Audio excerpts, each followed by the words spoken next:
இன்று மார்கழி 21 திருப்பாவை 21 பார்க்கலாம் வாங்க. மார்கழி காலத்தின் உச்சியில ஆண்டாள் நம்ம எங்க அழைத்து செல்றாங்க தெரியுமா? இதுவரை நாம் கண்ணனை எழுப்பினோம், நப்பினைய பாடினோம், நந்தகோபன் இல்லம் சென்றோம், பகவானின் திருவாசலில் நின்றோம்.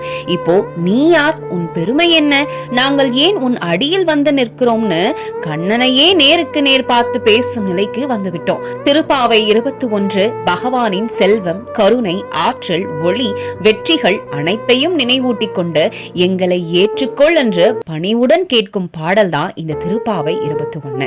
வாங்க ஒவ்வொரு வரியையும் மனதோட உணர்ந்து பார்க்கலாம். வெல்கம் டு கந்தரிவும் சேனல். எப்படி கண்ணனின் செல்வம் வெளிப்படுகிறது? ஏற்ற களங்கள் எதிர்பொங்கி மீதளிப்ப, பால் கறக்க பாத்திரங்கள் எல்லாம் நிரம்பி வழிந்து ஒன்றுடன் ஒன்று மோதி மேலே எழும்பி பொங்கும் அளவுக்கு செல்வம் இருக்கிறது. இதோட ஆன்மீக விளக்கம், கண்ணனின் இல்லத்துல இருக்கும் செல்வம் குறைவானது இல்ல, அது பொங்கி பெருகும் அருள். பகவான் இருக்கும் இடத்துல அருள் தானாக பொழியும்னு அழகா சொல்றாங்க. இந்த செல்வம் எங்கிருந்து வருகிறது? மாற்றாதே பால் சொரியும் வள்ளல் பெரும் பசுக்கள். ஒரு நாளும் பால் கொடுக்க தவறாத தொடர்ந்து பால் சொரியும் பெரிய பசுக்கள் அந்த இல்லத்துல இருக்குது. இந்த பசுக்கள் கருணை, அறம், பக்தி இவையெல்லாம் கண்ணனின் அருளால நிறுத்தமில்லாமல் நமக்கு கிடைக்கிறது. இந்த செல்வத்திற்கு பின்னால் யார் இருக்கிறாங்க? ஆற்ற படைத்தான் மகனே அறிவுராய், ஆற்றல்களையும் படைத்த பரம்பொருளின் மகனே நீ எல்லாவற்றையும் அறிந்தவன். ஆன்மீக விளக்கம், கண்ணன் வெறும் குழந்தை அல்ல, அவன் எல்லா சக்திகளுக்கும் மூல காரணம். நம் மனதின் எண்ணங்களையும் அறிந்தவன் அழகா எடுத்துரைக்கிறாங்க. கண்ணன் எவ்வளவு உயர்ந்தவன்? ஊற்றமுடையாய் பெரியாய் உலகினில் அவனுக்கு முடிவில்லா பெருமையும் உலகமெங்கும் நிறைந்த மகத்துவமும் உண்டு. ஆன்மீக விளக்கம், உலகில் பெரியதென்று நாம் நினைப்பதெல்லாம் கண்ணனின் ஒரு துளி அருள் மட்டுமே.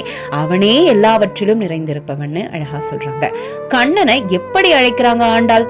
தோற்றமாய் நின்ற சுடரே துயிழாய், உலகமெங்கும் தோற்றமாக நின்ற ஒளியே தயவு செய்து விழித்தல்னு சொல்றாங்க. ஆன்மீக விளக்கம், கண்ணன் நம் அறிவின் ஒளி, நம் அறியாமையை அகற்றும் சுடர்.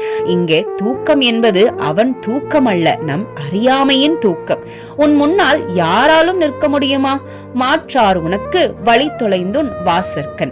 உன் எதிரிகள் எல்லாம் பலமிழந்து உன் வாசலுக்கு அருகில் கூட வர முடியாமல் போயினர்னு இந்த வரி மூலமா நமக்கு எடுத்துரைக்கிறாங்க.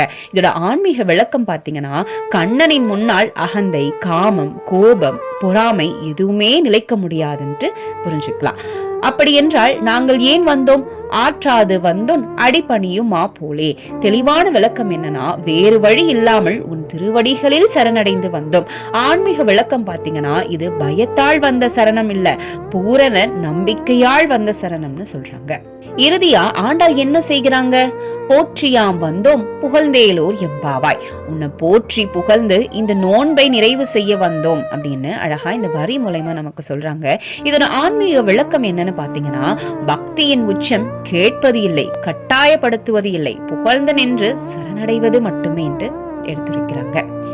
இந்த திருப்பாவை 21 நம்ம என்ன கத்துக்கலாம் அப்படின்னா, பகவான் இருக்கும் இடத்துல குறை இருக்காது, பொங்கும் அருள்தான் இருக்கும். அவன் நம் தேவைகளை அறிந்தவன், நாம் சொல்ல வேண்டியதில்லை. அகந்தையை விட்டால் திருவாசல் திறக்கும்.